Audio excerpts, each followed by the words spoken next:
মানুষের শরীরের যে সমস্ত অবাঞ্ছিত পশম বা লোম আছে, যেগুলো ছাঁটার, যেগুলো কাটার, পরিষ্কার করার নির্দেশ আসছে, সেটা বগলের নিচের পশম হোক, নাভির নিচের পশম হোক, এগুলোকে পরিষ্কার করার জন্য আজকাল হেয়ার রিমুভাল পাওয়া যায়। এক ধরনের আপনার ক্রিম পাওয়া যায়।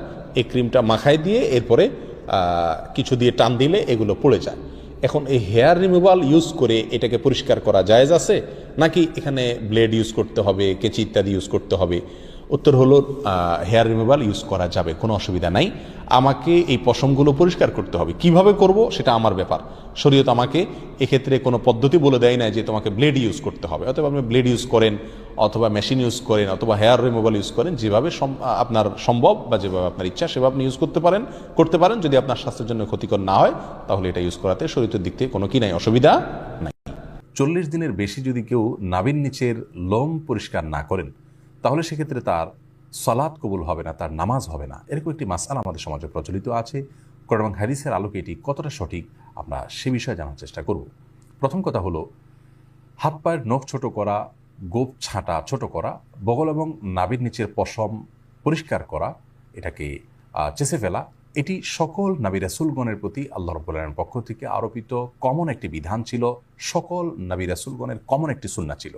যে সুন্নাহ সকল নবী রাসূলদের জন্য প্রযোজ্য ছিল, একজন ইমানদারের জন্য সেটি অবশ্যই অনেক বেশি গুরুত্বপূর্ণ। আনাস ইবনে মালিক রাদিয়াল্লাহু তাআলা আনহু একটি হাদিস বর্ণনা করেছেন, যেটি সহিহ মুসলিমে বর্ণিত হয়েছে, সুনান নাসাঈ এবং মুসনাদ আহমদ সহ বিভিন্ন হাদিস কিতাবে বর্ণিত হয়েছে।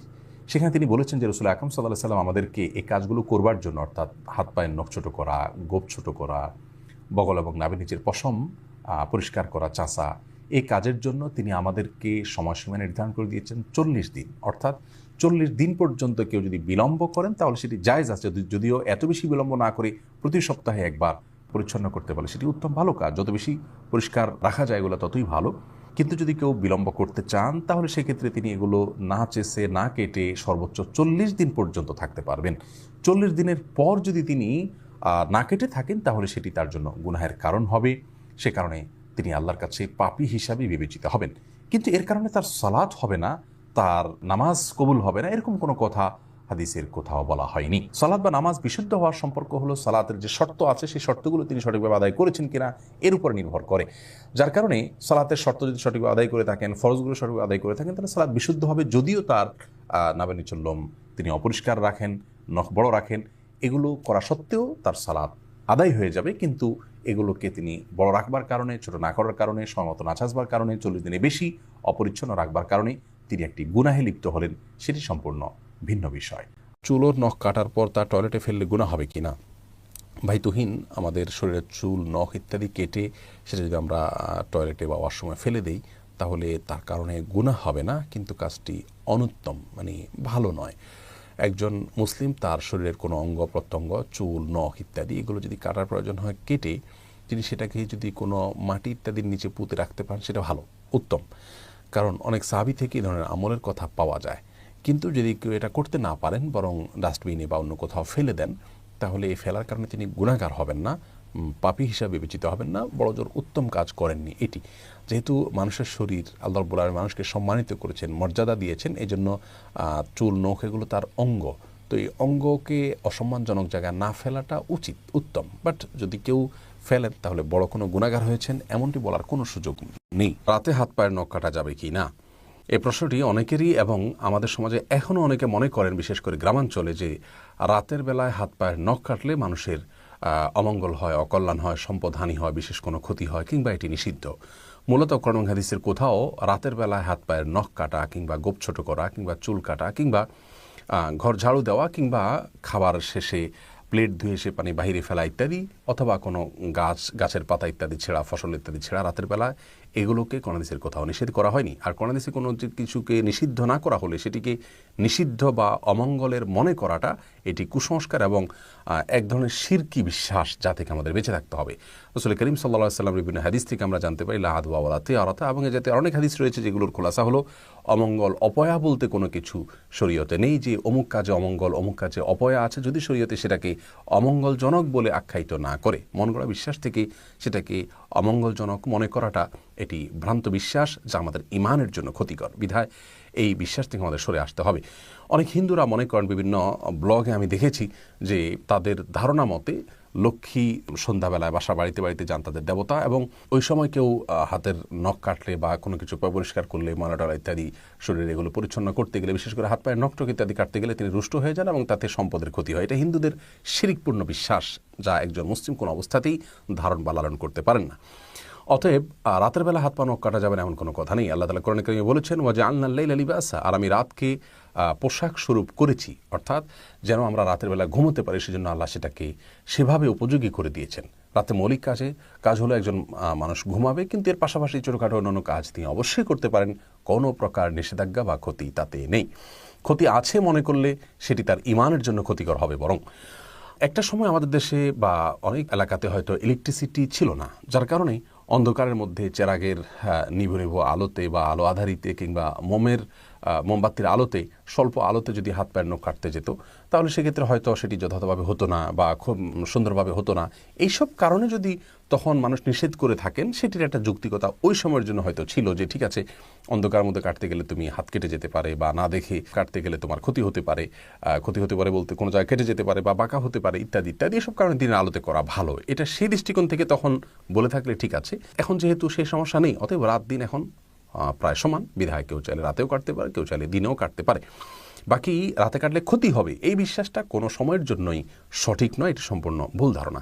অনেকেই বলে থাকেন যে রাতে হাত পায়ের নখ কাটলে চোখের জ্যোতি কমে যায়। আসলে ওই যে আলো আধারিতে বা অল্প আলোতে, যখন ইলেকট্রিসিটি ছিল না, তখন খুব বেশি চোখের উপরে প্রেসার দিয়ে এই সমস্ত করতে গেলে হয়তো চোখের ক্ষতি হবে, এই ধারণা থেকে তারা হয়তো বলেছেন।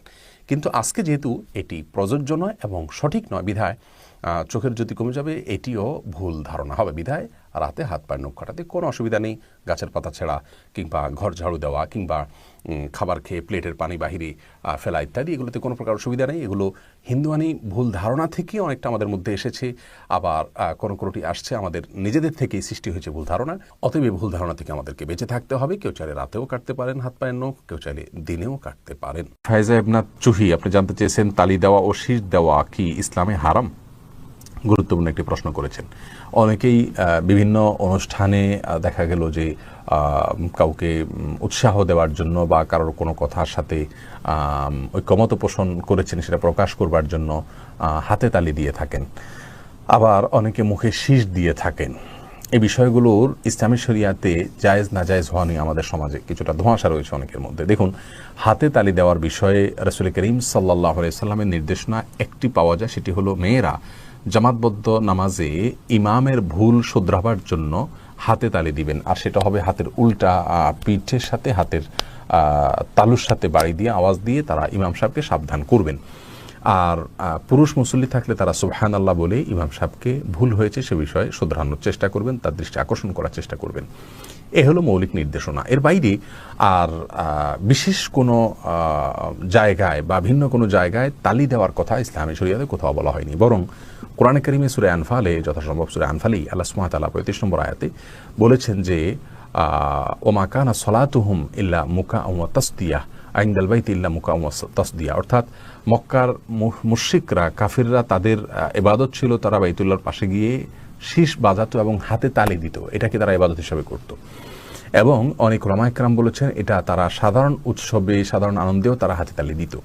তো ইবাদত হিসাবে যদি কেউ হাতে তালি দেয়, শীষ দেয়, তাহলে সরাসরি হারাম, এতে কোনো সন্দেহ নেই।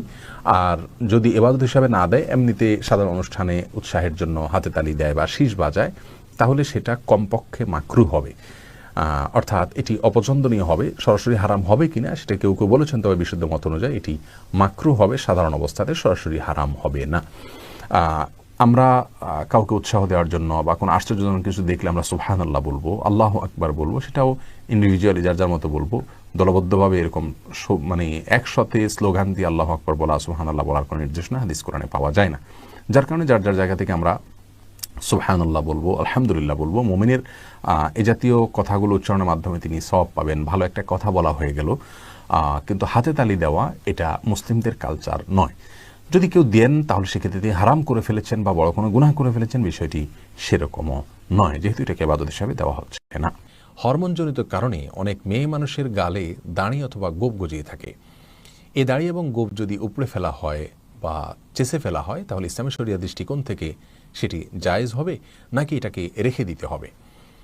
এই প্রশ্ন উত্তর আমরা বলতে চাই যে সহিহ বুখারীর একটি হাদিসে রাসূল করিম সাল্লাল্লাহু আলাইহি সাল্লাম সে সমস্ত নারীদের প্রতি অভিসম্পাত করেছেন যারা তাদের মুখের বিভিন্ন রকমের পশমগুলোকে তারা তুলে ফেলে, এবং এ হাদিসের আওতায় ভ্রু প্লাক সহ এ জাতীয় যত কর্মকাণ্ড আছে সেই বিষয়গুলোকে সারা বিশ্বের উলামা একরাম নিষিদ্ধ বলে ঘোষণা করেছেন। কিন্তু মেয়েদের মুখে যদি দাড়ি অথবা গোঁফ গজায়, এ বিষয়ে সারা বিশ্বের সমস্ত উলামা একরামের ফতোয়া হলো সেটি উপড়ে ফেলা বা চেঁচে ফেলা সম্পূর্ণরূপে জায়েজ রয়েছে। বরং অনেক স্কলারগণ এটাকে মেয়েদের জন্য আবশ্যক বলেছেন, অর্থাৎ তাদের মুখে যদি দাড়ি অথবা গোঁফ গজায় তাহলে সেটাকে তুলে ফেলাটা তাদের জন্য বাধ্যতামূলক বা জরুরি বলে ফতোয়া দিয়েছেন। তার কারণ হলো আল্লাহ সুবহানাহু ওয়া তাআলা মেয়েদেরকে দাড়ি অথবা গোঁফ ছাড়া সৃষ্টি করেন, এটাই হলো তাদের ফিতরাত। অতএব তাদের মুখে দাড়ি অথবা গোঁফ গজানো মানে হলো এটা তাদের ফিতরাতের বাইরের একটি বিষয়, এটা তাদের শারীরিক সমস্যার কারণে বা হরমোনজনিত সমস্যার কারণে হয়েছে, বিধায় এটাকে উপড়ে ফেলা বা চেঁচে ফেলা বা যে কোনোভাবে এটাকে রিমুভ করা সম্পূর্ণরূপে জায়েজ রয়েছে। কিছু আছে যেগুলো ফেলা নিষিদ্ধ, যেমন মেয়েদের জন্য মুখের সাধারণ যে পশমগুলো আছে সেগুলো ফেলে দেওয়া বুখারীর সে হাদিসের আলোকে নিষিদ্ধ, বিধায় যেগুলোকে ফেলতে নিষেধ করা হয়েছে সেগুলো ফেলা যাবে না। পুরুষদের জন্য দাড়ি ফেলে দেওয়া সম্পূর্ণরূপে নিষিদ্ধ। নবী সাল্লাল্লাহু আলাইহি ওয়াসাল্লাম দাড়িকে লম্বা এবং দীর্ঘ করতে বলেছেন, ছেড়ে দিতে বলেছেন, বিধায় তারা সেগুলো ছোট করতে পারবেন না, চাঁচতে পারবেন না বা ফেলে দিতে পারবেন না। আর তৃতীয় কিছু পশম আছে যেগুলো রাখা অথবা না রাখার কোনো নির্দেশ দেওয়া হয়নি, রাখতে নির্দেশও করা হয়নি, আবার চাষার ব্যাপারেও কোনো নির্দেশনা দেওয়া হয়নি, যেমন শরীরের অন্য সাধারণ যে পশমগুলো আছে। এই তৃতীয় প্রকার পশম প্রসঙ্গে অনেক উলামায়ে কেরাম বলে থাকেন সেগুলো কোনো একান্ত জরুরি না হলে, কোনো বিশেষ কারণে, চিকিৎসার স্বার্থে বা অন্য কোনো এরকম জরুরি প্রয়োজন ছাড়া সেগুলোকে উপড়ে ফেলা বা চাঁচা জায়েজ নাই, কারণ সেটি আল্লাহর সৃষ্টিতে পরিবর্তন করা শামিল। আল্লাহ সুবহানাহু ওয়া তাআলা বলেছেন লা তাবদীলা লিখালকিল্লাহ, আল্লাহর সৃষ্টিতে কোনো প্রকার পরিবর্তন করা চলবে না। আমাদের মা বোনদের নাক এবং কানে অলংকারের জন্য যে ছিদ্র করা হয়ে থাকে, অজু এবং ফরজ গোসলের সময় সেই ছিদ্রের ভেতরে পানি পৌঁছানো আবশ্যক কিনা, হাতে যখন আংটি পরা থাকে, আংটি যদি টাইট থাকে তাহলে আংটির নিচে পানি পৌঁছানো এটা আবশ্যক কিনা। এ প্রশ্ন উত্তরে আমরা বলবো যে আংটির নিচে পানি পৌঁছানো আবশ্যক, এ বিষয়ে কারোর কোনো দ্বিমত নেই। যার কারণে কোনো আংটি যদি পরিহিত অবস্থায় কেউ অজু করেন অথবা ফরজ গোসল করেন তাহলে সেক্ষেত্রে আংটিটা একটু নাড়াচাড়া দিয়ে আংটির নিচে যেন পানি পৌঁছে সেই চেষ্টা তাকে করতে হবে। একইভাবে হাতে যদি চুড়ি অথবা টাইট কোনো অলংকার পরা থাকে যেটা শরীরের সাথে লেগে আছে তাহলে সেটাকে নাড়াচাড়া দিয়ে তার তলদেশে পানি পৌঁছানোর চেষ্টা করতে হবে। আর নাক এবং কানের যে অলংকারের ছিদ্র রয়েছে সেই ছিদ্রের ভেতরে পানি প্রবেশ করানোর ক্ষেত্রে সৌদি আরবের স্কলারদের অনেকের মত হলো ভেতরে পানি প্রবেশ করানোর জন্য কোনো কসরত করার প্রয়োজন নেই, কারণ আমাদেরকে ওযু এবং গোসলে শরীরের বাহ্যিক অঙ্গে আমাদেরকে পানি পৌঁছানোর নির্দেশ করা হয়েছে, ভেতরে বা এর বিশেষ কোনো চিপা থাকলে সেখানে পানি পৌঁছানোর কোনো নির্দেশ নেই। যার কারণে আমরা যখন কুলি করি তখন কিন্তু মুখের প্রতিটি চিপায় পানি পৌঁছলো কিনা, দাঁতের প্রতিটি চিপায় পানি পৌঁছলো কিনা সেটা দেখা আমার জন্য বা নিশ্চিত করা আমার জন্য আবশ্যক নয়।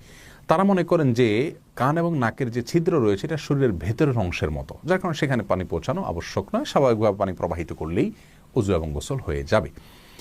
আর আমাদের দেশের ওলামায়ে কেরামের মত হলো এক্ষেত্রে যদি অলংকার পরিহিত অবস্থায় কোনো মা বোন ওযু করেন তাহলে সেক্ষেত্রে ওযু করার সময় তার অলংকারকে কিছুটা নাড়া দিবেন পানি প্রবাহিত করার সময়, যাতে করে ছিদ্রের ভেতরে পানিটা চলে যায়।